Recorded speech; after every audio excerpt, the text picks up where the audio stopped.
వాక్యంలోకి వెళ్దాం. పరిశుద్ధ గ్రంథంలో నుండి కీర్తనల గ్రంథం 68వ కీర్తన 5వ వచనం. Psalms 68 verse 5. తన పరిశుద్ధాలయమందు దేవుడు తండ్రి లేని వారికి తండ్రియు విధవరాండ్రకు న్యాయకర్తనై ఉన్నాడు. ప్రార్థన. ప్రేమ కలిగిన మా తండ్రి, నీ ఘనమైన గొప్ప నామమునకు కృతజ్ఞత స్తుతి స్తోత్రాలు వందనాలు చెల్లించుకుంటున్నాను. ఉదయకాల సమయంలో అల్పుడను నీ పాదధుని తండ్రి, అయోగ్యుడను నీ పాదాల వద్ద కూర్చి బ్రతమాలుకొని నీ సహాయమును వేడుకుంటున్నాను. పిలిచిన దేవుడు నమ్మదగిన వాడు కనుక నీ పరిశుద్ధాత్మ అభిషేకంతో నింపి నీ దాసుని నోటనైనా నీ వాక్కుంచి నీ ప్రజలతో మీరు మాట్లాడమని ప్రార్థిస్తాను. వినగలిగిన చెవులు, గ్రహించగలిగిన హృదయాలు నీ బిడ్డలందరికీ అనుగ్రహించు. నీ కృప మీద ఆధారపడి నీ నమ్మకత్వాన్ని బట్టి స్తుతులు చెల్లించు. యేసయ్య నామములో అడిగి పొందుచున్నాము తండ్రి, amen. Praise the lord. Hallelujah. దేవుని స్తోత్రం. హల్లెలూయా. గట్టిగా హల్లెలూయా. హల్లెలూయా. మంచిది పిల్లరా, ఈ ఉదయకాల సమయాన్ని బట్టి దేవునికి స్తుతిస్తున్నాను. ప్రత్యేకముగా మహోన్నతుడును మహాఘనుడును సర్వశక్తి కలిగిన దేవుని నామమునకే మహిమ, ఘనత, ప్రభావములు కలుగునుగాక. ఆమేన్. ధన్యుల దేవుని నుండి మన ప్రభువైన యేసుక్రీస్తు నుండి కృపయు సమాధానం అందరికీ కలుగునుగాక. ఆమేన్. దైవ వాక్యంలో 68వ కీర్తన 5వ వచనములో చక్కటి మాట మనకు రాయబడి ఉన్నది. తన పరిశుద్ధ ఆలయమునందు దేవుడు తండ్రి లేని వారికి తండ్రియు విధవరాండ్లకు న్యాయకర్తయై ఉన్నాడు. ఈ వచనం మనకు ఏం చెప్తుందంటే, ఆయన తండ్రి లేని వారికి తండ్రి. భూలోకంలో శరీర సంబంధమైన, రక్త సంబంధమైన తండ్రులు కలిగి ఉన్నవారు ధన్యులు కొంత మేరకు. కానీ శుభవచనం, శారీరకంగా రక్త సంబంధమైన తండ్రులు లేని వారి హృదయంలో వారికి బాధ ఉంటుంది. అయితే వారు నిరంతరము అందరితో కలిసి ఉండేవారు కాదు. ఇప్పుడు ఇక్కడ కూర్చున్న వాళ్ళు అనేక మంది తమ సొంత తండ్రిని కోల్పోయిన వాళ్ళు ఉన్నారు. ఎవ్రీ పర్సన్, ప్రతి ఒక్కరు కూడా తండ్రిని కోల్పోయిన వాళ్ళు ఉంటారు, తల్లిని కూడా కోల్పోయిన వాళ్ళు ఉంటారు. అందులో నేను. కానీ శుభవార్త ఏంటంటే, అందరికీ ఆయన తండ్రిగా ఉండగలిగిన దేవుడు. ఒక తండ్రి బాధ్యత ఏంటి? తండ్రి ఉంటే అసలు ఏం చేస్తారు? తండ్రి ఏ విధంగా ఆదరిస్తాడు? తండ్రి ఏ విధంగా ప్రేమిస్తాడు? తండ్రి ఎలాగున్నా ప్రతి అవసరాన్ని తీరుస్తాడు. తండ్రి ఎలాగున్నా సమస్త విషయాలను ఇక్కడ చూచుకుంటాడు. బైబిల్ గ్రంథాన్ని మనం ధ్యానం చేస్తుండగా అనేకమైన వాస్తవాలు, సత్యాలు మనకు కనబడతాయి. ఈరోజు వాక్య భాగ ప్రకారముగా ఆయన పరమ తండ్రి. తండ్రి మాత్రం కాదు, శరీర సంబంధంగా, ఇహలోక రక్త సంబంధంగా ఉన్న తల్లిదండ్రులు దేవుడు కానీ ఆ తండ్రి యొక్క స్వభావాన్ని వారికి ఇవ్వకపోతే వారి మాత్రం కూడా తండ్రిలా ప్రవర్తించింది. తల్లి హృదయాన్ని కానీ దేవుడు ఇవ్వకపోతే వారి మాత్రం కూడా తల్లిలా ప్రవర్తించలేరు, జీవించలేరు. చాలా మంది అంటారు, దేవుడు ఎక్కడ ఉన్నాడు? Where is God? ఎక్కడున్నాడు దేవుడు? నన్ను అడిగితే అందుకు ఒక జవాబు చెప్పగలను. ఆయన తండ్రిలో ఉన్నాడు, ఆయన తల్లిలో ఉన్నాడు. దేవుడు తనంతట తాను ఉన్నది ఉన్నట్టుగా దిగి వచ్చి ఎవరిని కూడా నేనే తండ్రి అని ఆయన చెప్పుకోవడానికి, ప్రత్యక్షపరచుకోవడానికి ఆయన ఇష్టపడాడు. ఎందుకంటే ఆయనను చూచి ఎవరు కూడా బ్రతికి ఉండలేదు. ఆయన మహిమ స్వరూపము కలిగిన దేవుడు, మహా తేజస్సు కలిగిన దేవుడు. ఆయన ముఖాన్ని కానీ ఆయన తేజస్సును కానీ చూచి ఏ మానవుడు కూడా బ్రతకలేడు. అలాంటి సందర్భాల్లో దేవుడు తనంతట తాను దిగు వచ్చి నిన్ను దర్శించడానికి అవకాశం లేదు. అందుకు ఆయన నిన్ను ప్రేమిస్తూ ఒక తండ్రిని ఇచ్చాడు, ఒక తల్లిని ఇచ్చాడు. ఆ తండ్రిలో నుండి ఆ తల్లిలో నుండి తన ప్రేమను నీకు విడుదల చేస్తున్నాడు, తన ప్రేమను నీకు అనుగ్రహిస్తున్నాడు, తన ప్రేమను నీకు కనుపరుస్తున్నాడు. దేవుని స్తోత్రం కలుగుతుంది. నీవు నీ తండ్రిని చూసినప్పుడు, నీ తల్లిని చూసినప్పుడు you have to remember the creator, సృష్టికర్తను దేవుని జ్ఞాపకం చేసుకోవాలి. ఎందుకంటే నీకు తల్లిని తండ్రిని అనుగ్రహించిన వాడు ఆయనే. నేను మళ్ళా అంటాను, తల్లిదండ్రులు కలిగి ఉన్నవారు ధన్యులు, తల్లిదండ్రులు లేని వారు కూడా ధన్యులే. ఎందుకంటే ఇప్పుడు మనం చదువుకున్న లేఖన భాగంలో ఆయన తండ్రి లేని వారికి దేవుని స్తోత్రం చెప్పాలి. అంటే దేవుడు ఏమై ఉన్నాడు? తండ్రి అయి ఉన్నాడు. హల్లెలూయా. పాత నిబంధన గ్రంథంలో ఇశ్రాయేలు ప్రజలందరూ కూడా దేవుని దగ్గరికి వెళుతున్నప్పుడు దేవా అని పిలిచేవాడు, ఓ లార్డ్, ఓ గాడ్ అని పిలిచేవారు. కానీ క్రొత్త నిబంధనకు వచ్చిన తర్వాత, ఈవెన్ పాత నిబంధనలు కూడా మనం చూస్తున్నాం. ఎందుకంటే ఎవరికి లేని ప్రత్యక్షత ప్రత్యేకముగా దావీదు ఇచ్చాడు. క్రొత్త నిబంధన ప్రత్యక్షతలన్నీ కూడా దేవుడు దావీదుకు ఇచ్చాడు. ఆ ప్రత్యక్షతలో మీరు చూడండి, గొప్ప గొప్ప దైవ భక్తులు ఉన్నారు, దైవజనులు ఉన్నారు. వారిలో ఫర్ ఎగ్జాంపుల్గా మీకు జ్ఞాపకం చేస్తాను, దేవునితో కూడా నడిచిన హానోకు దేవునితో నడిచాడు, కానీ ఆయన దేవునిగా పిలిచాడు తప్ప తండ్రిగా పిలవలేదు. ఇక మోషే దేవునితో ముఖాముఖిగా సహవాసం చేశాడనే వాక్యం సెలవిస్తుంది. కానీ ఆయన దేవునిగా మాత్రం పిలిచాడు, కానీ తండ్రిగా పిలవలేదు. తర్వాత చాలా మంది భక్తులు వచ్చారు. అబ్రహాం అనుకోండి, ఇస్సాకు అనుకోండి, యాకోబు అనుకోండి, ఎవరైనా కావచ్చు, వాళ్ళందరూ దేవునిగా మాత్రం పిలిచారు. ప్రవక్తలు దేవునిగా మాత్రం పిలిచారు. ఉదాహరణకు మన ఏలియా జీవితాన్ని గురించి చూస్తే, ఏలియా దేవుడు అనే పదాన్ని మనం చూస్తాం, ఏలియా తండ్రి అని కాదు. కానీ దావీదు ఒక్కడే ఆత్మ ప్రత్యక్షత కలిగిన వాడే, క్రొత్త నిబంధన ప్రత్యక్షత కలిగిన వాడే తండ్రి అని పిలిచాడు. ప్రత్యక్షత కలిగి దేవునికి స్తోత్రం. ఈ క్రొత్త నిబంధనలో మనకు మంచి పరిచయాన్ని దేవుడు యేసు ప్రభు వారు మనకు అనుగ్రహించాడు. యేసు ప్రభు కేవలం యేసు ప్రభు మాత్రం కాదు, ఆయన మనకు తండ్రికి బదులుగా తండ్రి స్థానంలో నిలవగలిగిన వాడు. అదే సమయంలో ఇంకొక మాట చెప్తాను, ఆయన మనకు అన్నయ్య. ఎందుకు? ఆయన జ్యేష్ఠ కుమారుడు, ఆయన జ్యేష్ఠుడు. అనేక మంది యొక్క సహోదరులలో ఆయన జ్యేష్ఠుడు ఉన్నట్లుగా ఆయన అనుగ్రహించారు. హెబ్రీయులకు రాసిన పత్రిక 2వ అధ్యాయంలో 14 వచనం మనం చదువుకోగలిగితే అక్కడ రాయబడి ఉంటుంది, అనేక మంది సహోదరులలో ఆయన జ్యేష్ఠుడుగా ఉంటున్నట్లుగా. దేవుని స్తోత్రం చెప్తారు గట్టిగా, హల్లెలూయా. ఆయన జ్యేష్ఠుడు అంటే ప్రథమ ఫలం ఆయన. మనమందరం ఎవరు? దేవుని అందరూ చెప్పాలి. దేవుని పిల్లలం అంటే దేవుడు మనకేమవుతుంది? తండ్రి కదా. మరి తండ్రికి యేసు ఏమో జ్యేష్ఠ కుమారుడు అయితే మనం ఏమవుతాం? మనమందరూ కూడా తమ్ముళ్ళే. ఎవరికి? యేసు ప్రభు. ఆశ్చర్యపడదు, అదేంటి యేసు ప్రభు అన్నయ్య అని చెప్తారు మాస్టర్ గారు. ఆయనను మనం ఏ కోణంలో చూస్తే ఆ కోణంలో మన పక్కన మన యొక్క పక్షమున నిలబడి ఆయన కార్యము చేసే గొప్ప దేవుడు ఆయన. దేవుని స్తోత్రం కలుగు.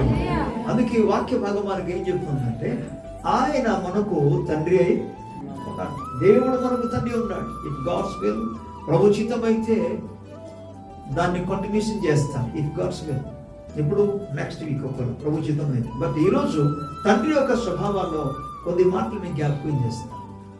భౌతికంగా ఈ తండ్రి స్వభావం అనేది, తండ్రి ఆలోచన అనేది, తండ్రి హృదయం అనేది దేవుడే తండ్రులు అనే వారిలో ఆ మనస్సును, ఆ ఆత్మను, ఆ భావాన్ని, ఆ ప్రేమను దేవుడే పెడుతున్నాడు.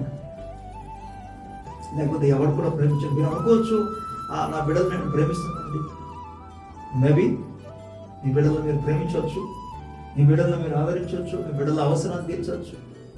దట్స్ గుడ్, మంచిదే. కానీ ఒక మంచి తండ్రి బిడ్డల్ని ఏం చేస్తాడు? ఒక మంచి తండ్రి బిడ్డలకి ఏం చేస్తాడు? వారి క్షేమమును గురించి ఆలోచన చేస్తాడు. మరి పరలోకపు తండ్రి విశేషముగా ఆయన ఎక్కడ ఉంటాడో చూసారా? పరలోకపు తండ్రి గురించి హృదయంలో ఆశ. ఆయన ఎక్కడ ఉంటాడో మనము కూడా అక్కడ ఉండాలి. ఆయన ఏ స్థితిలో ఉంటాడో మనం కూడా ఆ స్థితిలోనే ఉండాలి. ఆయన ఎంత ఉన్నతమైన స్థితిలో ఉన్నాడో మనం కూడా అంత ఉన్నతమైన స్థితిలో ఉండాలని ఆయన ఆశ కలిగిన తండ్రి అయిన దేవుని స్తోత్రం. హల్లెలూయా.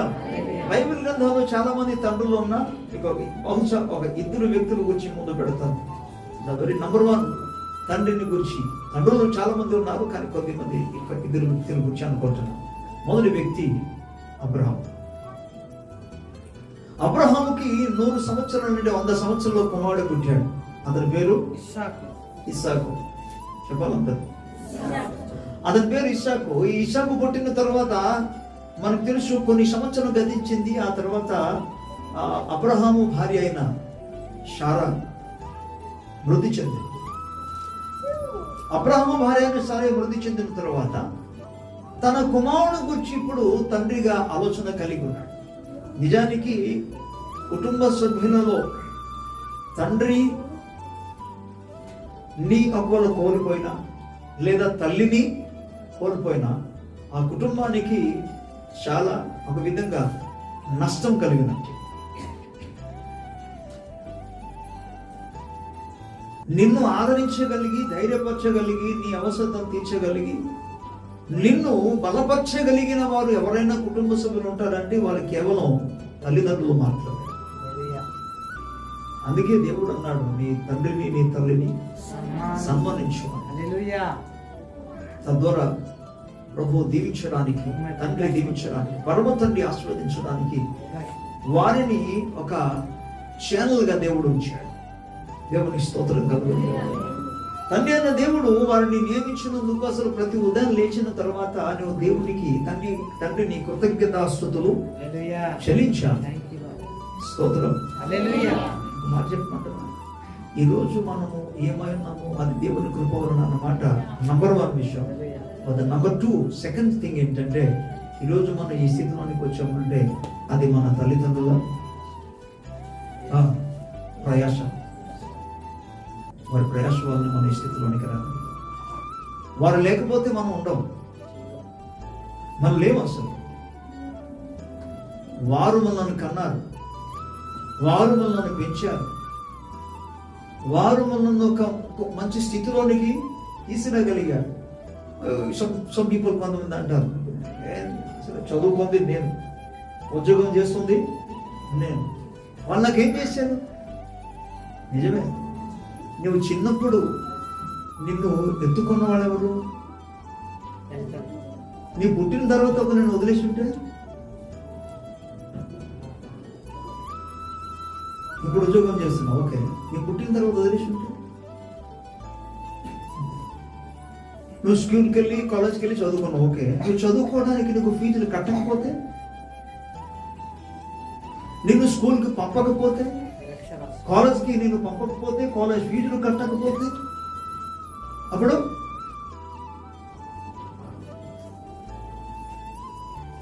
కొంతమంది పిల్లలకి తల్లిదండ్రులు లేని పిల్లలకి తల్లిదండ్రుల విలువ ఏంటో వాళ్ళకి తెలుస్తుంది. ఎందుకంటే వాళ్ళు చదువుకోవాలన్నా ఏం చేయాలన్నా వాళ్ళు సొంతగా కష్టపడాలి, ప్రయాసపడాలి, కష్టపడి చదువుకోవాలి. అందుకే కొంతమంది ఈ రెగ్యులర్గా చదువుకోవడానికి అవకాశం లేక కొంతమంది పార్ట్ టైం వర్క్ చేసుకుంటూ చదువుకుంటారు. ఎందుకు నేను ఈ పరిస్థితి నీకు వచ్చిందంటే, బికాజ్ వాళ్ళకి సహాయం చేయగలిగిన తల్లిదండ్రులు ఎవరు లేరు కాబట్టి. సో ఉదయాన్నే లేచిన వెంటనే there are so many things we have to praise God. దేవుణ్ణి స్తుతించడానికి అనేకమైన విషయం ఉంది. అందులో ఒక విషయం, ఎందుకు మన సబ్జెక్ట్ ప్రకారంగా మనం ధ్యానం చేస్తున్నాం కాబట్టి, తల్లిదండ్రులను బట్టి మనం దేవునికి కృతజ్ఞతాస్తుతులు చెల్లించాలి. ప్రభు అనుగ్రహించినందుకు, సజీవంగా వాడిని ఉంచినందుకు దేవుని స్తోత్రం కలుగును. హల్లెలూయా, హల్లెలూయా. ఇప్పుడు అంటున్నాడు ఆయన తండ్రి లేని వారికి తండ్రి అయి ఉన్నాడు. హల్లెలూయా. విధవరాళ్ళకు ఆయన న్యాయకర్త అయిన దేవుడే ఉన్నాడు. సో అబ్రహాము చూసారా, ఇప్పుడు కుమారుడు ఎదిగిన తర్వాత కుమారుని ఏం చేయాలి? ఎదిగాడు కుమారుడు, ఇప్పుడు తను పెళ్లి చేయాలి కదా. దాని గురించి తన క్షేమం గురించి ఎవరు ఆలోచన చేస్తారు? ఒకసారి ఊహించండి, తనంతట తానే అన్ని చేసుకోవాలంటే ఎంత కష్టంగా ఉంటుందో తెలుసా? ఒక వ్యక్తి తనంతట తానే అన్ని చేసుకోవాలంటే ఆయన చేస్తున్న పనిలో కొందరు సహాయం చేశారు అనుకోండి, పక్కన ఉన్న వాళ్ళు అనగా కుటుంబ సభ్యులు కానీ రక్త సంబంధులు సహాయం చేశారు అనుకోండి, తనకు చేయుతూ ఉండటం మూలంగా ధైర్యంగా ఉంటుంది, ముందుకు సాగగలడు. ఎవరు లేకపోతే తనంతట తాను కృంగిపోతుంటాడు, లేస్తుంటాడు, పడుతుంటాడు, ఆ తర్వాత ముందుకు సాగుతూ ఉంటాడు. ఇది చాలా బాధాకరమైన పరిస్థితి. కానీ దేవునికి స్తోత్రం కలుగును గాక. అబ్రహాము తన భార్య చనిపోయిన తర్వాత ఇప్పుడు తన కుమారుని గురించి ఆలోచిస్తున్నాడు. ఆయన ఎంత దుఃఖంలోనికి వెళ్ళిపోయాడంటే, తల్లి ఉంటే చాలని స్థితిలో ఉన్నాడు ఇస్సాకు. ఎందుకంటే తల్లిదండ్రులు ఎంతగానో ప్రేమించడం, మరి ముఖ్యంగా తండ్రి కంటే కూడా అధికంగా ప్రేమించగలిగింది ఎవరు తెలుసా? నేను ఇప్పుడున్న తల్లిదండ్రుల గురించి మాట్లాడటం లేదు. అప్పుడు ఆ దినాల్లో అబ్రహాము సారాయి మధ్య ఉన్న ప్రేమ బంధాన్ని గురించి జ్ఞాపకం చేస్తున్నాను. ఇస్సాకును అధికంగా ప్రేమించింది ఎవరంటే తల్లి.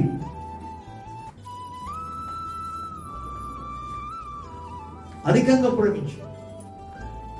ఎందుకలగా నేను చెప్తున్నాను తెలుసా? అబ్రహాం ఎలాంటి వాడు అంటే కొద్దిగా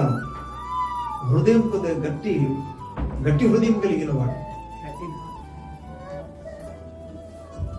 కారణం, దేవుడు ఎవరినో ఒకటి ఇచ్చాడు కదా. ఎందుకు? ఇష్మాయిల్ని దేవుడు ఇచ్చాడు హాగారు మూలంగా.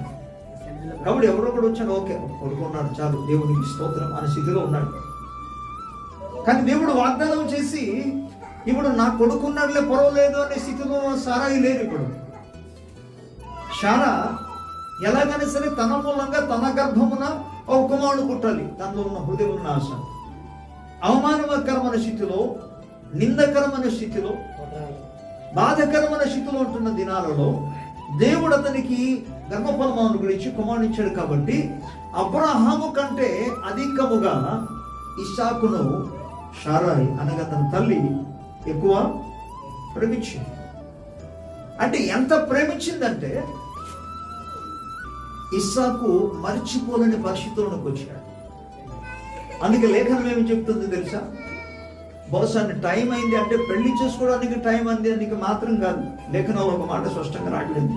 ఏమి రాయబడిందంటే, తన తల్లి విషయంలో ఉన్న దుఃఖ విషయంలో దుఃఖ నివారణ కలిగిందట పెళ్లి చేసుకున్న తర్వాత. రిబికా తన దగ్గరకు వచ్చిన తర్వాత తన తల్లి విషయంలో ఒక దుఃఖము నివారణ కలిగింది. అంటే ఆ మాటకు అర్థం ఏంటి? ఆ మాటకు అర్థం ఏంటంటే, అందరూ వింటున్నారా? స్తోత్రం చెప్పాలి కదా. ఆ మాటకు అర్థం ఏంటంటే, తల్లి చనిపోయిన తర్వాత ఆయన తల్లిని జ్ఞాపకం చేసుకుంటూ ఏడుస్తున్నాడు. ఇలాగలక్క ఆ దుఃఖాన్ని చూడలేకపోయాడు. ఎవరు? తండ్రి. అబ్రహాం చూడలేకపోయాడు. ఇక లాభం లేదు, మనం ఎంత ఓదార్చినా ప్రయోజనం ఇక లేదు. ఎవరు వచ్చిన ఓదార్చిన ప్రయోజనం లేదు. అక్కడ ఉన్న వాళ్ళు పిన్ని వచ్చి ఓదార్చిన ప్రయోజనం లేదు. ఎవరు ఓదార్చిన ప్రయోజనం లేని పరిస్థితిలో ఉంది. సొంత గల్లి ఓదార్చిన ప్రయోజనం లేదు. చివరికి ఇక డిసైడ్ చేసుకున్నాడు, ఒక నిర్ణయం తీసుకున్నాడు, ఇక లాభం లేదు, పెళ్లి చేయవలసింది. పెళ్ళు వయసు వచ్చింది కదా అని అక్కడ చేయడం కాదు. అక్కడ నేను అబ్రహాముల గురించి మాట్లాడుతున్నా.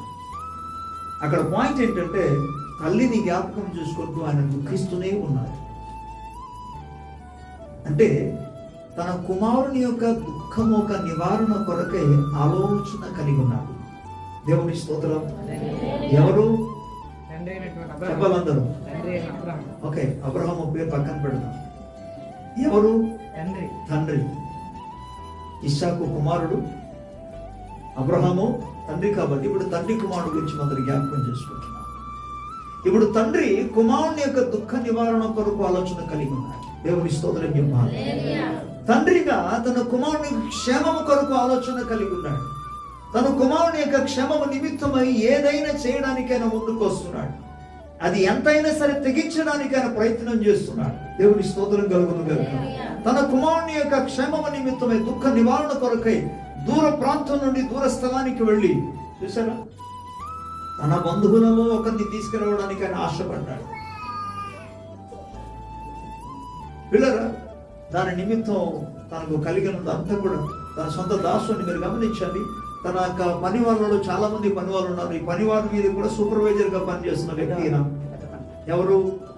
ఎలియేజర్ని పిలిపించి అతనితో ప్రమాణం చేయించి, నువ్వు వెళ్ళి కేవలము మా రక్తానికి సంబంధించిన వారు మా తాలూకుల వాళ్ళకి మాత్రం వెళ్ళి, మా రక్త సంబంధం మా బంధువులలో నుండి మాత్రం నీవు ఒకరిని తీసుకొని రావాలి నా కుమారుని కొరకు.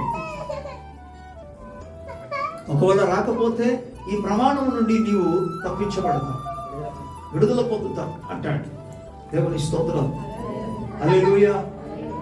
దేవుడు తన సంకల్పం చొప్పున సంస్థను జరిపించాడు. కానీ ఇక్కడ మనం గమనిస్తున్నప్పుడు కుమారుని కొరకు ఎంతగానో ప్రయాసపడ్డాడు.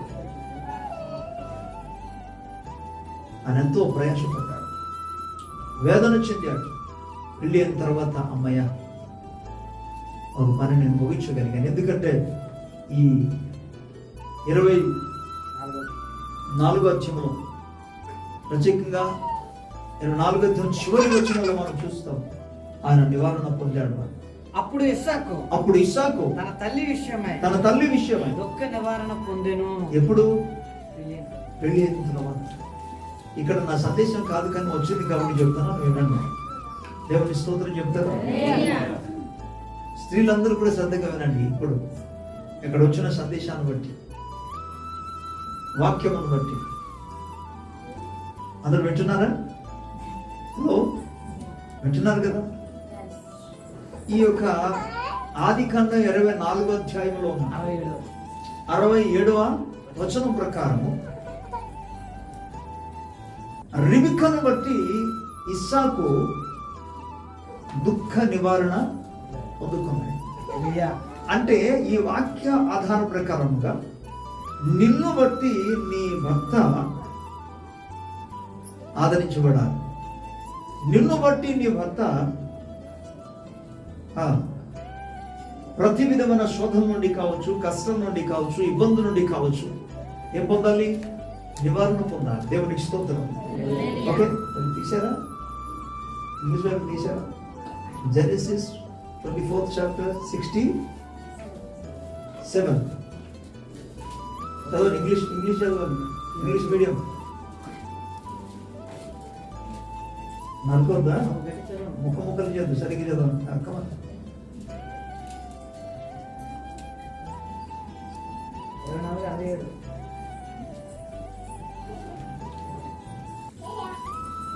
కొత్త నిబంధనలో ఉంటుంది, పర్వాలేదా? చదవాలి గట్టిగా.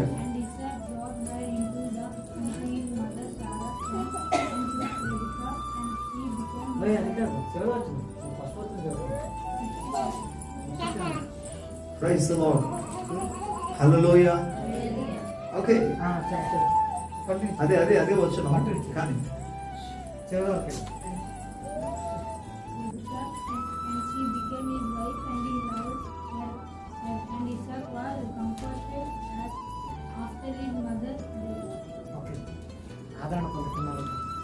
And Isaac was comforted after his mother's death అని పదాన్ని వాడాడు. ఇస్సాకు తన తల్లి చనిపోయిన తర్వాత ఆదరించబడ్డాడు. ఇక్కడ నివారణ అనే తెలుగులో చెప్పాడు, బట్ ఇంగ్లీష్ లో ఇక్కడ ఏమంటే ఎప్పుడైతే ఆమె వచ్చిందో అండ్ హీ లావ్డ్ హెర్ అన్న తర్వాత and Isaac was comforted after his mothers death. వారి తల్లి యొక్క మరణం తర్వాత ఆయన ఆదరించబడ్డాడు. అంటే ఎవరు ఆదరించారు? రిబెకా ఇస్సాకును ఆదరించారు. మరి ఇప్పటి కాలంలో స్త్రీలు ఏం చేయాలి? పురుషుల్ని ఆదరించాలి. ఒక్కొక్కసారి వాళ్ళు ధైర్యం చెడిన స్థితిలో ఉంటారు, ఒక్కొక్కసారి వాళ్ళు కృంగిన స్థితిలో ఉంటారు, ఒక్కొక్కసారి వారికి ఉన్న పనుల భారాన్ని బట్టి, ఒత్తిడిని బట్టి వాళ్ళు చాలా చిరాగ్గా ఉంటారు. ఏం చేయాలి ఆ టైంలో? కోపం పుట్టించుకోండి. అందుకే కొంతమంది అర్థం చేసుకుంటారు, ఆఫీసులో ఉన్న కోపం తీసుకొచ్చి ఇంట్లో కొంతమంది చూపిస్తుంది, బయట జరిగిన పరిస్థితి తీసుకొచ్చి కుటుంబ సభ్యుల మీద రుద్దుతూ ఉంటారు. అందుకే దేవుని వాక్యంలో మనం గమనించినప్పుడు నీ మూలముగా, స్త్రీలారా మీ మూలముగా భర్తకు ధైర్యము, ఆదరణ, అలాగే భర్తకు ఒక ఓదార్పు. ఓకే, పర్వాలేదు. అందుకే లోకరీతిగా ఒక సామెత ఉంది, ప్రతి పురుషుని యొక్క విజయం వెనుక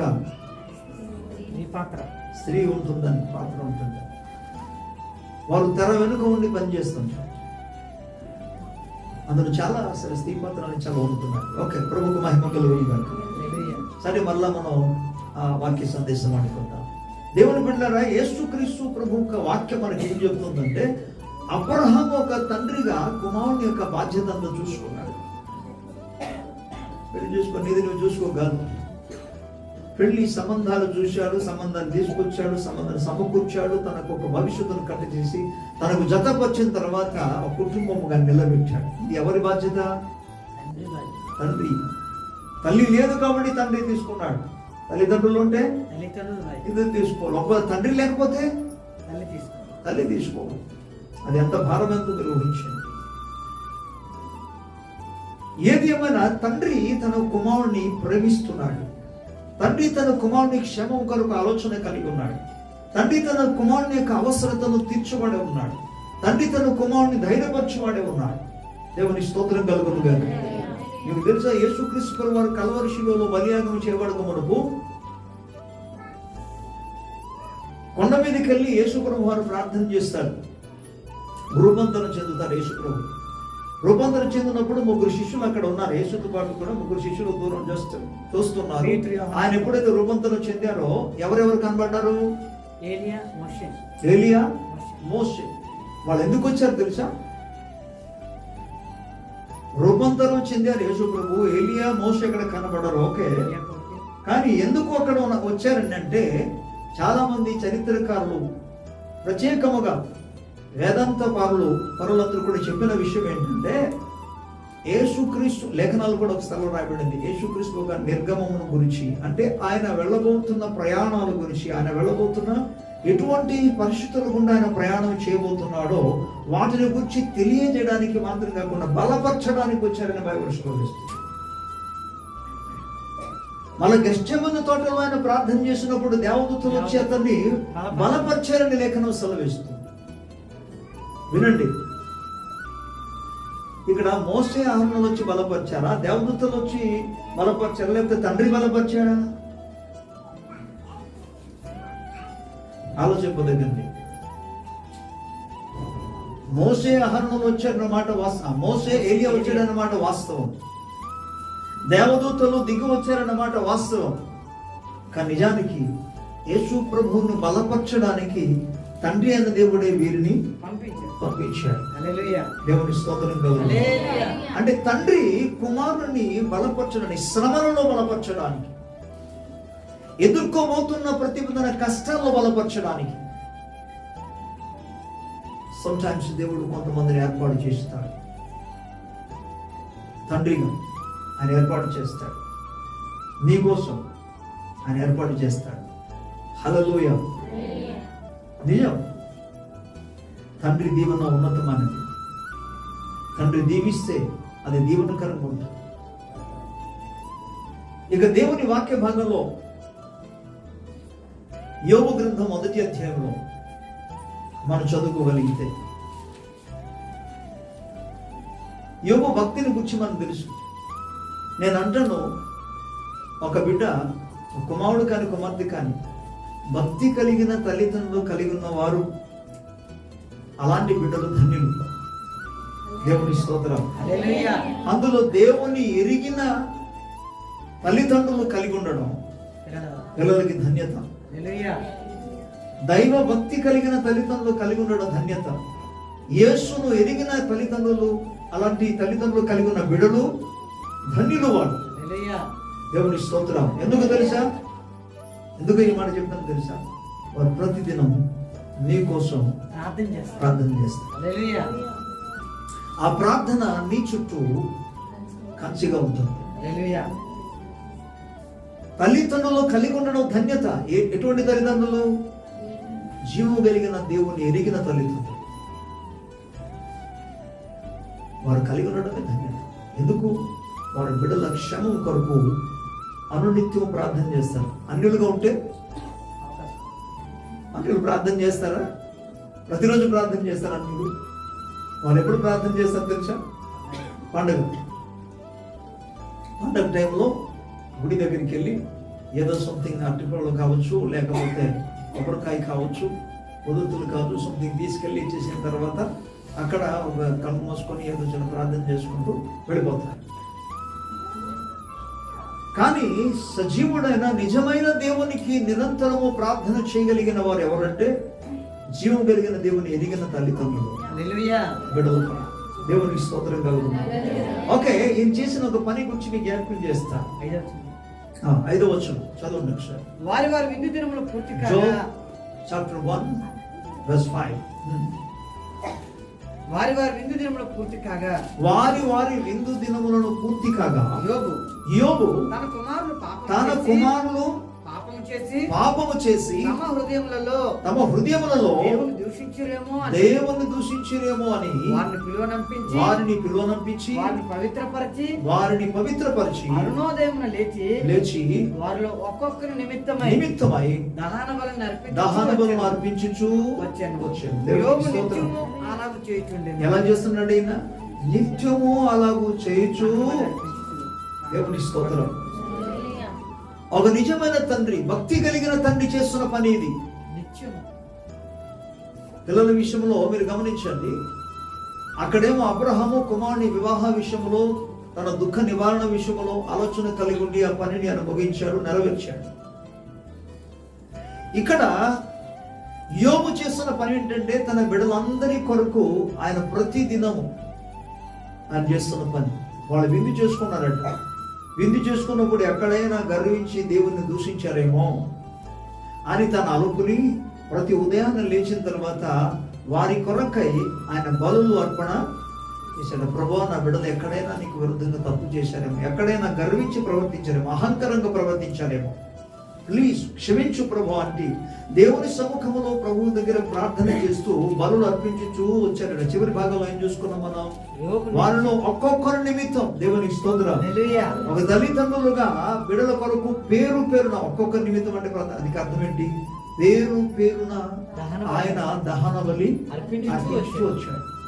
ఇది ఎప్పుడెప్పుడు చేస్తున్నాడంటే ఆయన యోబు నిత్యము అలాగూ. అంటే తన హృదయంలో ఆశ ఏంటంటే ఒక నిజమైన తండ్రి హృదయంలో ఆశ ఉండాలి.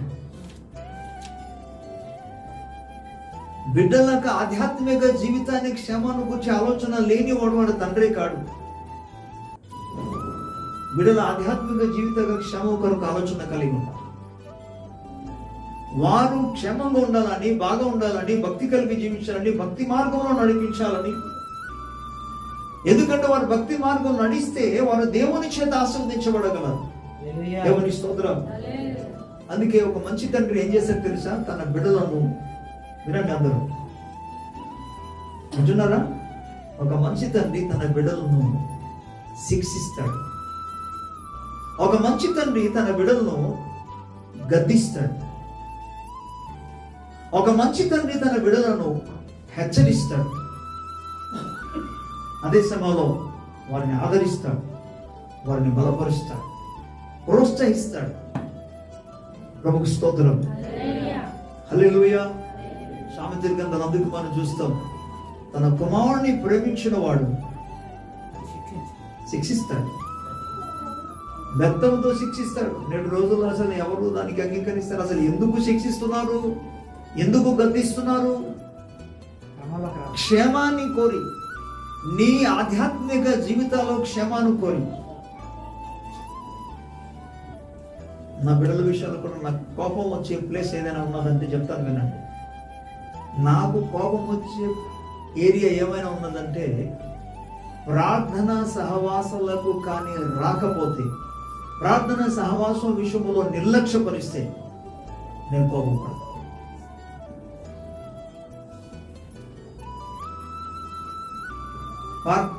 ఏది నేను ఒక మాట చెప్తుంటాను, ఏది ఆలస్యం చేస్తే చేసుకోండి, ఏది పోగొట్టుకున్నా పోగొట్టుకోండి, కానీ ప్రార్థన అలాగే భక్తి జీవితం సంఘ సహవాసాన్ని మాత్రం అన్నడు కోల్పోకూడదు. అది కోల్పోకూడదు. హల్లెలూయా. అందుకే యోబు ఇక్కడ ఏం చేసింది తెలుసా, తన బిడ్డల లోపల ఎక్కడ చెడిపోతారేమో అనే ఉద్దేశము కలిగి ప్రతిదిన వారి కొరకు, అంటే మామూలు మన భాషలో చెప్పాలంటే ప్రతిరోజు తన బిడ్డల కొరకు ప్రార్థన చేస్తున్నాడు. ప్రతిరోజు ప్రభువా నీ రక్తంతో నా బిడ్డలను కడుగు నాయనా అని ప్రార్థన చేస్తున్నాడు, విజ్ఞాపన చేస్తున్నాడు. ఈ పడుతున్న తపన అంతా కూడా ఏంటో పిల్లలకి తెలియదు. వాళ్ళకి తెలిసిందన్న ఒకటి, ఎందుకంటే నాన్నగారు ఆస్తి సంపాదించాడు కనుక మనం వెళదాం, ఎంజాయ్ చేద్దాం, అంతవరకు మాత్రం వాళ్ళకి తెలుసు. కానీ ఎక్కడ వాళ్ళు చెడిపోతారు, ఎక్కడ కలిగి ఉన్న స్థితిని బట్టి ఎక్కడ దేవునికి విరుద్ధంగా వాళ్ళు తప్పుదాం చేస్తారేమో అని ఆయన ఆలోచిస్తూ ఎవ్రీ డే, ప్రతిరోజు ప్రతి ఉదయం విధంగా చేస్తున్నాడు, నిత్యము చేస్తూ వచ్చాడు. ఇది నిజమైన తండ్రి. ఇప్పుడు ఈ భౌతికమైనగా యోబు ఆ విధంగా కలిగి ఉన్నప్పుడు, ఆలోచన కలిగి ఉన్నప్పుడు, పరలోకపు తండ్రి నీ క్షేమం కొరకు, నీ విడుదల కొరకు, నువ్వు పరిశుద్ధంగా జీవించాలని, భక్తి కలిగి జీవించాలని, ఓకే, యథార్థ కలిగి జీవించాలని దేవుని స్తోత్రం కలుగును గాక. నీకు ఏమాత్రము కూడా శత్రువు ముట్టకూడదని ఆయన ఎంత ఉన్నతమైన ఉద్దేశము కలిగి ఉన్నాడో తండ్రి ఒకసారి ఆలోచించాడు. యోబుయే ఆ విధంగా బిడ్డల కొరకు ఆలోచన కలిగి ఉంటే ఆయన మనకు పరమ తండ్రి. అందుకే మనము ఆయన సముఖములో భక్తి కలిగి జీవించడానికి ఆయన ఆశపడుతున్నాడు. అందుకే ఏర్పాటు చేశాడు దేవుడు, సేవకులను ఏర్పాటు చేశాడు, బైబిల్ గ్రంథాన్ని మనకు అనుగ్రహించాడు, సంఘాలను ఏర్పాటు చేశాడు, వాక్యాన్ని మనకు అనుగ్రహించాడు. ఇవన్నీ ఎందుకు తెలుసా? మనల్ని బాగు చేయడానికి, మన సరైన మార్గంలో నడిపించడానికి, జీవ మార్గంలో నడిపించడానికి. ప్రభుకు స్తోత్రం, హల్లెలూయా. పిల్లలు కూడా మీరు గమనించాలి ఏంటంటే, తల్లిదండ్రులు మేము గద్దించినప్పుడు, తల్లిదండ్రులు మేము హెచ్చరించినప్పుడు అది మీ క్షేమం కొరకు అనే విషయాన్ని గమనించాలి. దాన్ని అపార్థం చేసుకో. లోకస్తులందరూ అలా జీవిస్తున్నాం, మనం కూడా అంటే లోకస్తులు నరకానికి వెళ్తారు, వెళ్తావా?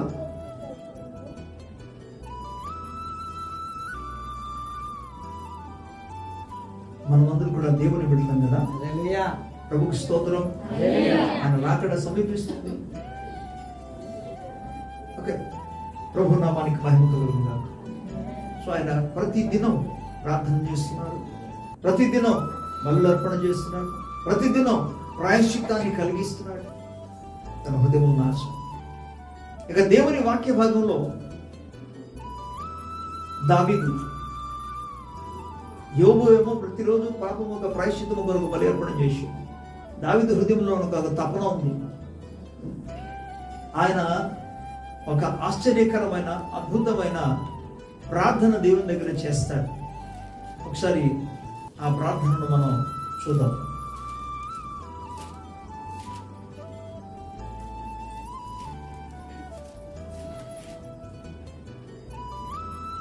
సమూయేలు గ్రంథంలో రాయబడి ఉంటుంది, అదేవిధంగా దినవృత్తాంత గ్రంథాలు కూడా వీటిని మనం చూడగలం. ప్రభు నామానికి మహిమ కలుగును గాక. హల్లెలూయా. ఓకే, మన దినవృత్తాంత గ్రంథం నుండి మనం చూద్దాం. 17వ అధ్యాయం, 1 Chronicle 17th chapter.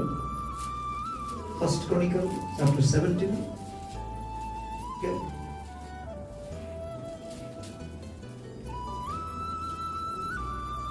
23rd 23వ వచనం నుండి చదువుకుందాం.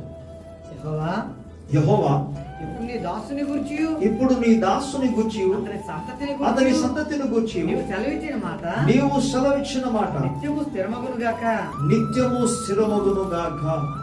హల్లెలూయా, హల్లెలూయా. చూడండి 21వ వచనాలు ఆయన అంటాడు, నీ దాసుని గూర్చి అనే పదాన్ని వాడుతాడు కదా. ఎంత చక్కటి మాట అక్కడ ప్రభు తెలియజేస్తాడు.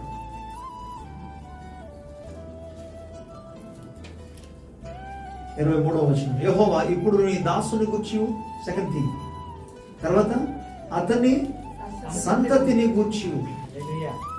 నా గూర్చి నువ్వు సెలవిచ్చిన మాట అంటావు, సంతానం గురించి కూడా మాట సెలవిచ్చావు, నీకు స్తోత్రం. ఇప్పుడు ఆయన హృదయంలో ఉన్న ఆశ ఏంటి? అసలు దావీదు హృదయంలో ఉన్న ఆశ ఏంటి?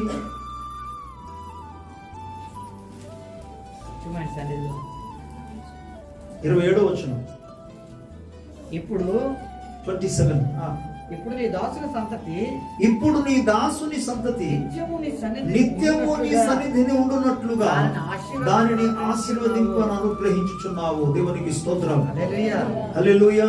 హల్లెలూయా. తన హృదయంలో ఉన్న భారము, ఆశ ఏంటి? ఈ దాసుడు అంటే దావీదు తన గురించి చెప్తున్నాడు. నేను అని తన వ్యక్తిగత జీవితాన్ని కూర్చున్నాను. నీ సంతానము నిత్యము అని పదాన్ని వాడావు కదా ప్రభు. నీ సంతానాన్ని దీవిస్తానన్నావు కాబట్టి ఇక్కడ ఏమంటాడంటే నాకు కావాల్సిన దీవెన ఏంటంటే ఇప్పుడు నీ దాసుని సంతతి అనగా నా సంతతి నిత్యము నీ సన్నిధిని ఉండునట్లుగా. దేవుని స్తోత్రం. ఆయన హృదయంలో ఉన్న భారం అంతా, ఆశ అంతా ఏంటి? తన బిడ్డలు ఎక్కడ ఉండాలని ఆశ కలిగి ఉన్నాడు తండ్రి. చెప్పాలందరూ దేవుని ఎప్పుడెప్పుడు నిత్యము దేవుని సన్నిధిలో ఉండాలన్నది దావీదు హృదయంలో ఉన్న ఆశ. ఒక శరీర సంబంధమైన, రక్త సంబంధమైన తండ్రి కూడా దేవుని బిడ్డగా, ఒక క్రైస్తునిగా, దేవుని ఎరిగిన బిడ్డలుగా నీ బిడ్డలు ఎక్కడ ఉండాలని ఆశ కలిగి ఉండాలి? మీరు దేవుని సన్నిధిలో ఉండాలి. యోబు ఏమో ప్రతిరోజు బిడ్డల కోసమని బలులు అర్పణ చేసి ప్రాయశ్చిత్తము కలుగజేస్తే, దావీదేమో దేవా నా బిడ్డలందరూ కూడా నీ సన్నిధిలో నిత్యము ఉండాలి ప్రభు. కొంతమంది తల్లిదండ్రులు పిల్లలు ప్రార్థనకు వచ్చినా రాకపోయినా అసలు పట్టుపే ఉండదు. ఎక్కడ ఆడుకుంటున్నారు, ఎక్కడ తిరుగుతున్నారు అనవసరం. మన బిడ్డలు దేవుని సన్నిధిలో ఉండాలి. దేవుని స్తోత్రం. ఒకవేళ రాకపోతే హృదయ వేదన మీకు తెలుసా? పిల్లలు కానీ దేవుని సన్నిధికి రాకపోతే తల్లిదండ్రులు హృదయంలో ఉన్న వేదన ఏంటో తెలుసా? దాన్ని వర్ణించాలని, వివరించాలని బయటికి చెప్పలేము. పిల్లలు కానీ దేవుని సన్నిధికి కనబడకపోతే, ఒక దేవుని బిడ్డగా, ఒక క్రైస్తవునిగా అది ఎంతో బాధ కలిగిన. అన్నం లేకపోతే సరే ఉండొచ్చే ఆకలితో, కానీ దేవుని బిడ్డలు దేవుని సన్నిధిలో లేకపోతే తండ్రి హృదయం కావచ్చు, తల్లి హృదయం కావచ్చు, వేదన నిండిపోయి ఉంటుంది. ఆ దుఃఖమును వల్ల తీసివేయగలిగింది ఎప్పుడంటే వారు తిరిగి దేవుని సంఘానికి వచ్చినప్పుడే, చూసినప్పుడు. అంత మాత్రం కాదు, దేవుని సందులో కనబడడం మాత్రం కాదు, దేవుని సందులో ఉండడం మాత్రం కాదు, దేవుని గూర్చి సాక్షిగా నిలబడినప్పుడు తల్లిదండ్రుల హృదయంలో ఎంతో ఆనందం. అలా ఉండాలనేదే తల్లిదండ్రుల యొక్క హృదయంలో ఆశ. ఒక తల్లి హృదయంలో ఉన్న ఆశ ఇక్కడ చూడండి. ప్రభువా నీ సన్నిధిలో నా సంతానం, నీ సన్నిధిలో నా కుమారులు, నీ సన్నిధిలో నా బిడ్డలు నిత్యము నిలిచి ఉండాలి ప్రభు. దేవుని స్తోత్రం. మరి దావీదు హృదయంలో ఆశ ఉంటే మరి తండ్రి, పరలోకపు తండ్రి హృదయంలో ఆశ ఎలా ఉంటుంది? ప్రభుకు స్తోత్రం. కొత్త నిబంధనలో ఒక సంఘటన చెప్పిన ముగిస్తా. ప్రభుకు స్తోత్రం. హల్లెలూయా. కొత్త నిబంధనలో యేసు ప్రభు వారు చెప్పిన ఉపమానం లూకాసు వార్త 15వ అధ్యాయంలో మనకు కనబడుతుంది. లూకాసు వార్త 15వ అధ్యాయంలో తండ్రి ఎంత తపన కలిగి ఉన్నాడో చూస్తాం. అక్కడ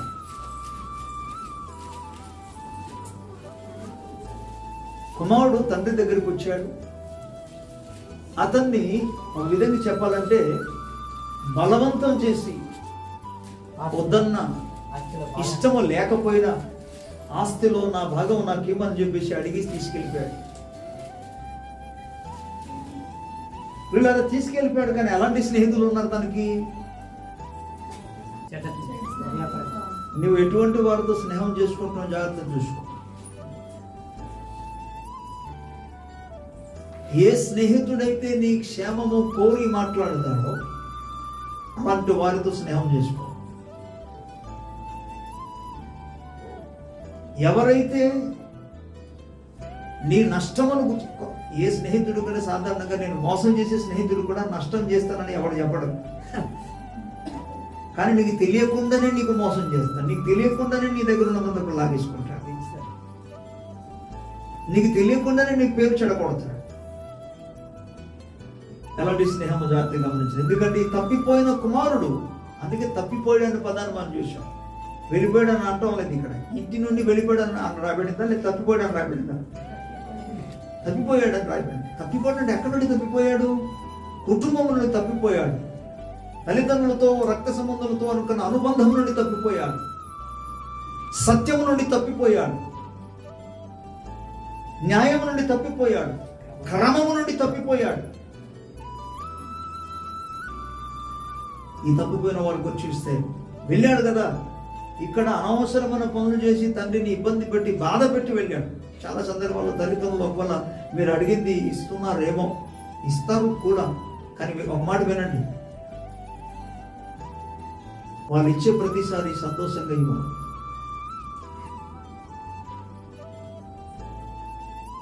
అడిగారు కాబట్టి మీరు బాధపడతారని చెప్పేసి వాళ్ళు ఇవ్వచ్చు, కానీ ఇచ్చే ప్రతిసారి వాళ్ళు సంతోషంగా ఇవ్వరు. వాళ్ళు బాధపడి ఇస్తారు ఒక్కొక్కసారి, నాట్ ఆల్ ద టైం. అడిగిన ప్రతిసారి ఇస్తుంటారు, కానీ కొన్ని వాటికి ఇవ్వడు. ఎందుకంటే అది చేయకూడనిది, ఎందుకంటే అది కొనకూడనిది, అది ఉపయోగించకూడని వాటి కొరకు అడిగారు అనుకోండి, ఇస్తారు, కానీ బాధతో ఇస్తారు. బైబిల్లో కూడా ఉంది. తర్వాత నష్టం అనుభవిస్తారు. బైబిల్లో దాని గురించి రాయబడింది. చెప్పనా? సౌలు, ఇశ్రాయేలు ప్రజలందరూ కూడా సౌలు మాకు కావాలని అడిగారు, రాజు కావాలని అడిగారు. అది దేవునికి ఇష్టం లేదు, కానీ అడిగారు అంతే. అడిగితే ఇచ్చాడా ఇవ్వలేదా? ఇచ్చేశాడు దేవుడు. నిజంగా ఇచ్చాడా దేవుడు? మనస్ఫూర్తిగా ఇచ్చాడా? ఇష్టపూర్వకంగా ఇచ్చాడా? వారు బలవంతం చేస్తున్నారు కాబట్టి నీకు ఎందుకులే అని చెప్పేసి తన హృదయంలో ఆయన బాధను రింగుకుంటూ సౌలుని ఇచ్చాడు. ఇక్కడ మనం గమనిస్తే ఈ తప్పిపోయిన కుమారుడు నాన్నగారి దగ్గర వచ్చి సమస్త అంతా కూడా వాటిని అడుగుతున్నప్పుడు ఇష్టపూర్వకంగా ఇవ్వలే, బాధతో ఇచ్చాడు. ఇవ్వకపోతే మళ్ళీ ఏమొస్తుందో ప్రాబ్లం, ఏం చేయాలి, సరేలే అని ఇచ్చాడు, తీసుకెళ్ళిపోయాడు, బాగానే ఉంది. కానీ వ్యర్థముగా పనికిరాని స్నేహితులతో అవన్నీ కూడా చెడగొట్టాడు. ఆవిడ పాడైపోయింది. అంత నష్టపోయిన తర్వాత, అన్ని కోల్పోయిన తర్వాత ఒకటి నిలబడలేదు, అందరూ కూడా వెళ్ళిపోయారు, విడిచిపెట్టేశారు. అందుకే సాధారణంగా బెల్లం ఎక్కడ ఉంటే చీమలు ఎక్కడ పుడుకుంటాయి. అలాగే సామెతల గ్రంథాలు కూడా రాయబడింది. ధనం ఎక్కువ ఉన్న వాళ్ళ ఎందుకే స్నేహితులు చుట్టాలు కూడా ఎక్కువ మంది ఉంటారు. కాకపోతే ఏ ధనవంతులు అయితే పిసినారీ వాళ్ళు వాళ్ళ దగ్గరికి ఎవరెళ్ళరు, బీదల ఇంటికైనా వెళ్తారు. కానీ సాధారణంగా ఎవరైతే కొద్దిగా ధనము కలిగి ఉండి సహాయం చేయగలిగిన మనసు కలిగి ఉంటారు, చుట్టాల్లో ఎవ్రీడే వస్తుంటారు, వెళ్తుంటారు. ఈ మనం ధ్యానం చేసుకున్న లేఖన భాగంలో అన్ని అయిపోయిన తర్వాత ఈ స్నేహితులందుకు వదిలేసి వెళ్ళిపోయాడు. ఒక్కడు లేదు, డబ్బులు ఉన్నంత వరకు ఉన్నాడు. వీడు నష్టపోయాడని అక్కడ ఆలోచించగలిగిన స్నేహితులు ఒకడైనా ఉన్నాడా? అరే తను ఉన్నప్పుడు మన ఆయన దగ్గర ఖర్చు పెట్టేసావు, ఆయనతో కలిసి ఎంజాయ్ చేసావు, ఇప్పుడు తన దగ్గర ఏం లేదు, మనం ఏదో ఒకటి చేయాలన్నారా? అందరూ వదిలేసి వెళ్ళిపోయారు. ఏది నష్టపోయినా ఏది కోల్పోయినా తండ్రి మాత్రం కుమారుని పట్ల ప్రేమ కలిగి ఉన్నాడు. లేఖనం ఏం చెప్తుందంటే 15వ అధ్యాయం మనం చదువుగలిగితే, లూకాసు 15వ అధ్యాయంలో తన తండ్రి కొరకు, తన కుమారుని కొరకు తండ్రి ఎదురు చూస్తూనే ఉన్నాడంట. ఎంతకాలం ఎదురు చూశారో మనకు తెలియదు.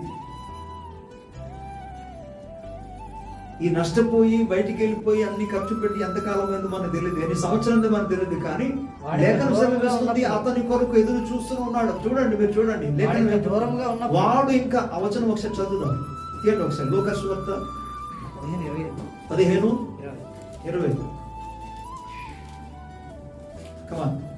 వాడు ఇంకా దూరంగా ఉన్నప్పుడు తండ్రి వాడిని చూచి కనికరపడి పరుగెత్తి వాని మెడ మీద పడి ముద్దు పెట్టుకొనెను. దేవుని స్తోత్రం, హల్లెలూయా, హల్లెలూయా. మీరు చూడండి 20 వచనం చాలా అద్భుతమైన మాట. ఏమంటాడు? వాడు ఇంకా దూరముగా ఉన్నప్పుడే. ఏంటి?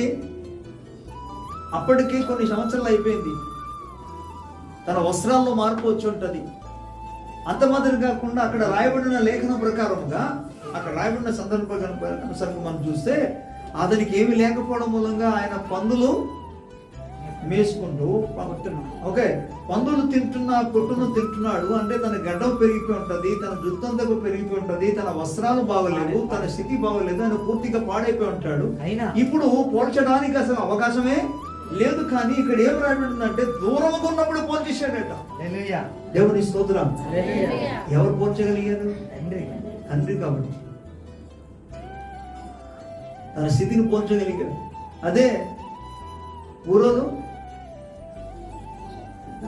ఫలానాడు వచ్చానంటారా? ఎవడో ముషుడు వస్తున్నాడు అంతే, గడ్డం పెంచేస్తాడు.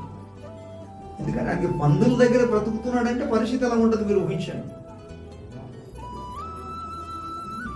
అయినా పోల్చగలిగాడంటే చూడండి అసలు తండ్రి ఎలాంటి వాడు. దేవుని స్తోత్రం కలుగు. చాలా చక్కని మాట ఇక్కడ రాయబడింది ఏంటంటే ఆయన దూరంగా ఉన్నప్పుడు పోల్చగలిగాడు.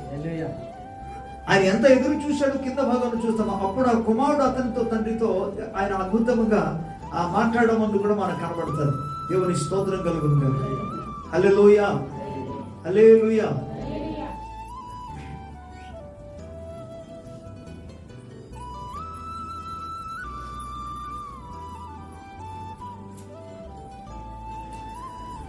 పరుగెత్తుకుని వెళ్ళాడట. ఉన్నప్పుడు తండ్రి వారిని చూచి కనికర పడి, ఏంటి ఇప్పుడు ఆ దూరం నుండి వచ్చారు అని నష్టపోయి వచ్చారు. ఊరోళ్ళు ఎవరైనా కనికర పడతారు? ఒకరు కనికర పడిన ఏమైనా సహాయము చేస్తారా? ఎవరు చేయగలరు? తండ్రినండి.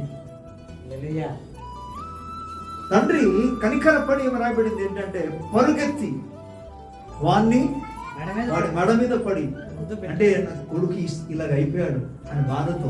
చూడండి ఇప్పుడు తండ్రి పరిగెత్తి వెళ్ళాడా, కుమారుడు పరిగెత్తుకుని వచ్చాడా? తండ్రి పరిగెత్తుకుని వెళ్ళాడు.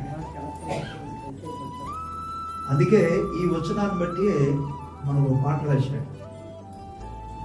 ఆశ్చర్యమైన ప్రేమ, కల్వరిలో ప్రేమ అనే పాటలో ఒక చరణం వేసి,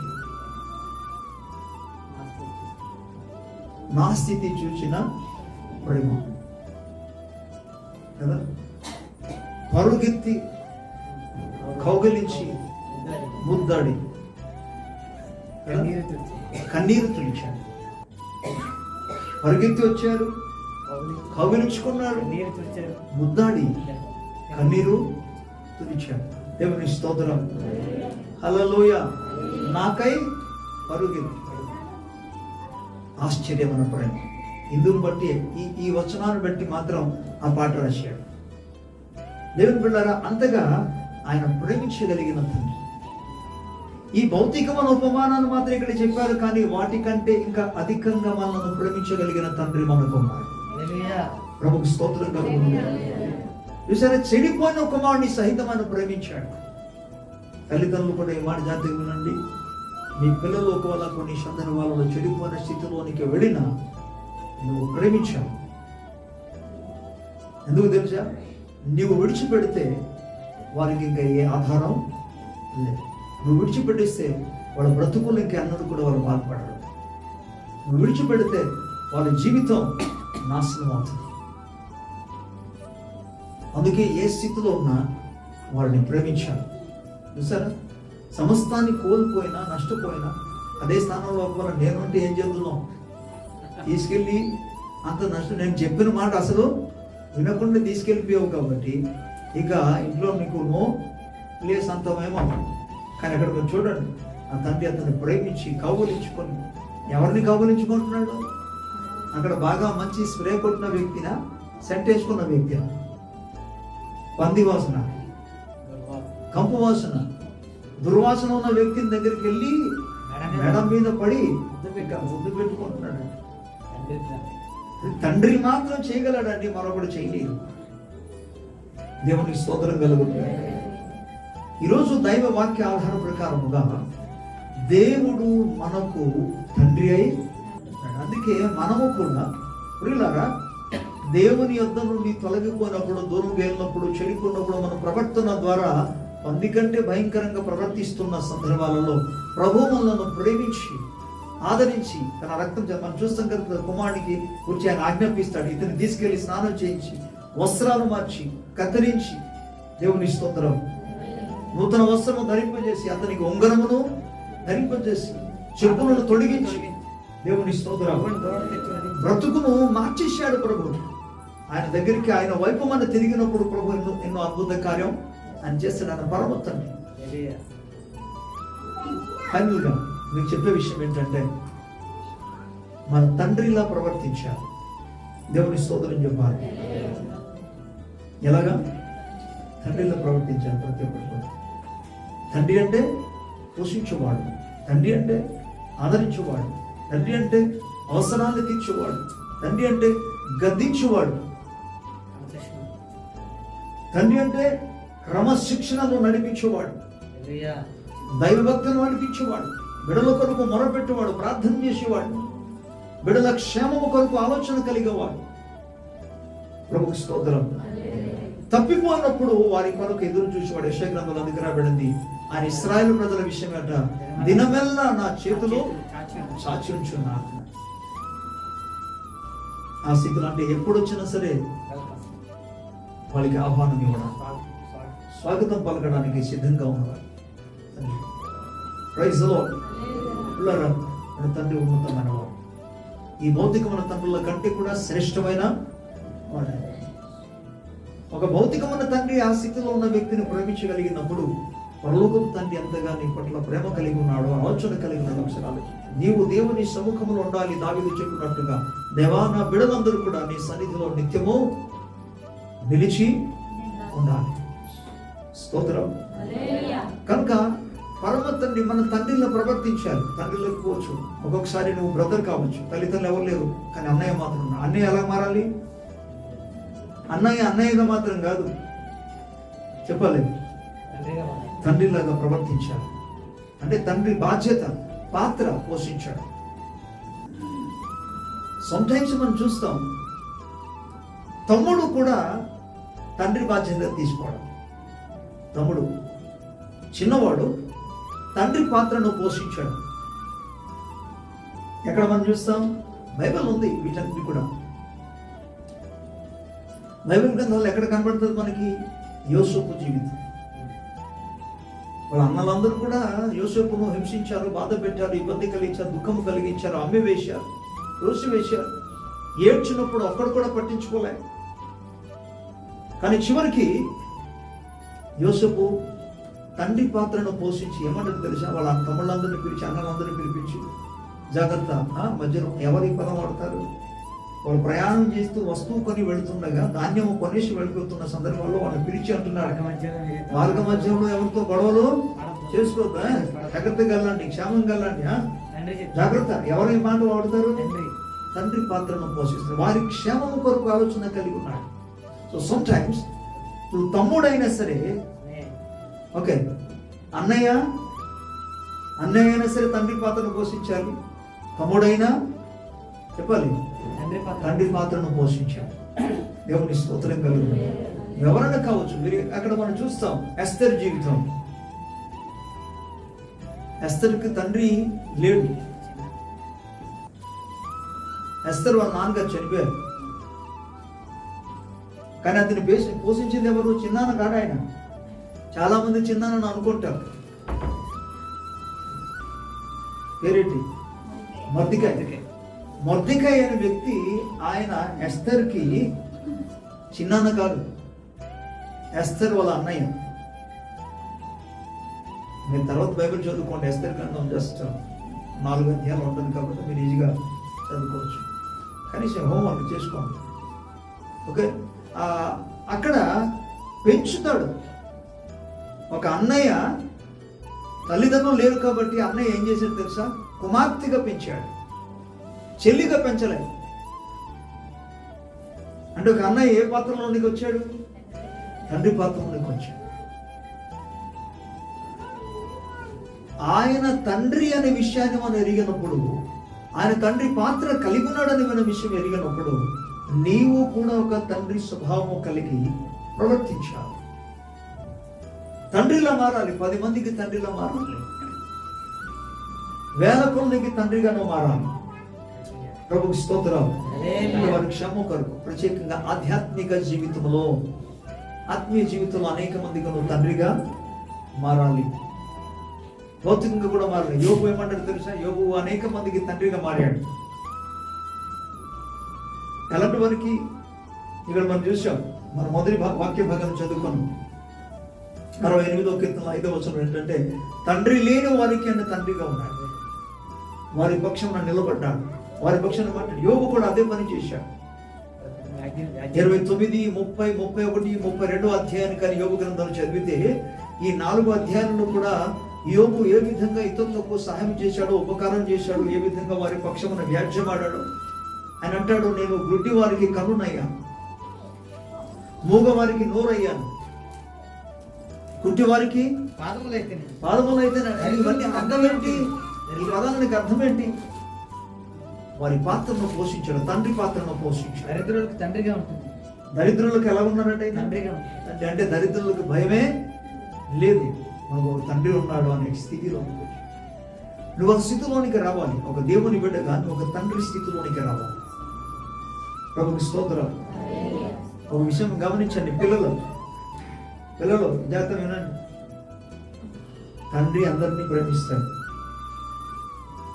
ఒకరిని ప్రేమించి ఒకరిని వదిలే వ్యక్తి తండ్రి కాడు. సాధారణంగా వాక్యానుసారమైన తండ్రి తప్పకుండా అందరినీ ప్రేమిస్తాడు. ఎవరైనా ప్రేమిస్తారు? మంచి చేసిన వాళ్ళకి మాత్రం కాదు. తప్పిపోయిన వాడు చూసాం కదా, తప్పిపోయిన వాడిని కూడా ప్రేమించాడా? ప్రేమించలేదు. దేవుని స్తోత్రం చెప్పాలి. అందుకే మీ పరలోకపు తండ్రి పరిపూర్ణుడు కనుక, మత్తయి సువార్త 5వ అధ్యాయం చివరి వచనాలు మనం చూస్తాం, చివరి 4 వచనాలు. మీ పరలోకపు తండ్రి పరిపూర్ణ కనుక మీరు కూడా ఎలాంటి తండ్రి అయినా అందరినీ ప్రేమించుతాడు. దేవుని స్తోత్రం. మరి అన్నదమ్ములు కూడా ఏం చేయాలి? అన్నదమ్ములు కూడా తండ్రి ఎలాగో అందరికీ ప్రేమిస్తున్నాడు, సమానంగా ప్రేమిస్తున్నప్పుడు అన్నదమ్ములు కూడా ఏం చేయాలి? ప్రేమించుకోవాలి కదా. తనకి ఇచ్చారు, నాకు ఇవ్వాలి. తనకు అన్ని ఇచ్చారు, అన్ని చేశారు, నాకు చేయలే కాదు. మీరు ఒకరి పట్ల ఒకరు ప్రేమ కలిగి ఉన్నారు. మీరు కూడా ప్రభుకి స్తోత్రం. హల్లెలూయా. సో పరలోకపు తండ్రి మనం కలిగి ఉండడం మన ధన్యత. నీ కొరకు ఎదురు చూస్తున్నవాడు, నీ క్షేమం కొరకు ఆలోచన కలిగిన వాడు, నీ భక్తి జీవితం కొరకు నువ్వు అనుదినము దేవుని సముఖమున నిలిచి ఉండాలని, పరిశుద్ధంగా ఉండాలని, నీ అవసరాలన్నీ కూడా తీర్చడానికి, నీ వివాహాన్ని గురించి కూడా ఆలోచించేవాడు ఆయన. Praise the lord. ఆయన పరలోకమందున్న తండ్రి. అందుకే ఈ ఒక్క వచనం చూసి మనం ముగించుకుందాం. చూడండి, 103వ కీర్తనలో 103వ కీర్తనలో ఒక చక్కటి మాట మనకు కనపడతాయి. 13వ వచనం. తండ్రి తన కుమారుడు తండ్రి తన కుమారుని ఎడల జాలిపడినట్లు యెహోవా తన యందు భయభక్తులు గల వారి ఎడల జాలిపడును. హల్లెలూయా. అందుకే క్రొత్త నిబంధనలో యేసు ప్రభు వారు మనకు తండ్రిని పరిచయం చేశాడు. పరలోకమందున్న మా తండ్రి. ఆయన ఎలా జాలి పడతాడట? తండ్రి తన కుమారుని ఎడల జాలిపడినట్లు. దేవుని స్తోత్రం కలుగుతుంది. సో ఈ గొప్ప తండ్రిని మనం కలిగి ఉన్న ధన్యత. తండ్రి అనే నామాన్ని కలిగి ఉన్నందుకు, తండ్రిని కలిగి ఉన్నందుకు, తండ్రిని పరిచయం చేసినందుకు, మన తండ్రిని యేసు ప్రభువును బట్టి కృతజ్ఞతాస్తుతులు చెల్లిస్తూ, ఒక తండ్రిగా నీ పట్ల ఆయన బాధ్యత కలిగి ఉన్న విషయాన్ని జ్ఞాపకం చేసుకోవాలి. ఒక తండ్రిగా నీ అవసరమును కూడా తీర్చగలిగిన వాడని, ఒక తండ్రిగా మీ ఆధ్యాత్మిక జీవితాన్ని మేలు కొరకు ఆలోచించేవాడని, ఒక తండ్రిగా నిన్ను నీ క్షేమం కొరకే గద్దించేవాడని, నీ క్షేమం కొరకే క్రమశిక్షణ నడిపించేవాడని, నేను ఆదరించేవాడని, నేను క్షమించేవాడని జ్ఞాపకం చేసుకొని దేవుని కృతజ్ఞతాస్తుతులు చెల్లిస్తూ ముందుకు వెళదాం. ప్రభు ఈ మాటలు మనందరి ఇంట్లో ఆయన ఫలింపచేయడు గాక. ఆమేన్. మీరు కళ్ళు మూసుకుందాం. ఒక నిమిషం అరని చెప్పు పైకి దేవుని కృతజ్ఞతాస్తుతులు. యేసయ్యా, నువ్వు మాకు తండ్రిగా ఉన్నావు. తండ్రి నీ పరిచయం చేసినందుకు నీకు స్తోత్రం అంటూ మహిమపరచుదాం, ప్రభువుని ఘనపరచుదాం, స్తుతిద్దాం. హల్లెలూయా. ప్రతి ఒక్క నోరు తెరిచి తండ్రిగా నీ ప్రతి అవసరమును తీర్చువాడు, నీ కొరకు చింతించుచున్నవాడు, నీ క్షేమము కొరకు ఆయన ఆలోచన కలిగి ఉన్నాడు, నీ మేలు కొరకు ఆలోచన కలిగి ఉన్న తండ్రి ఆయన. ఒక్కొక్కసారి దేవుని సముఖము నుండి నువ్వు తొలగిపోయినప్పుడు, తప్పిపోయినప్పుడు, మార్గము పూర్తిగా నువ్వు తొలగిపోయినప్పుడు అయినను నీ కొరకు చేతులు చాపి ఎదురు చూస్తున్నవాడు, నీ వద్దకు వచ్చేవాడు, నీ మీద ఆయన పడి నీ మెడ మీద పడి నువ్వు కౌగలించి హత్తుకున్నవాడు, క్షమించేవాడు, నీ బ్రతుకును నూతనపరిచేవాడు పరలోకపు తండ్రి.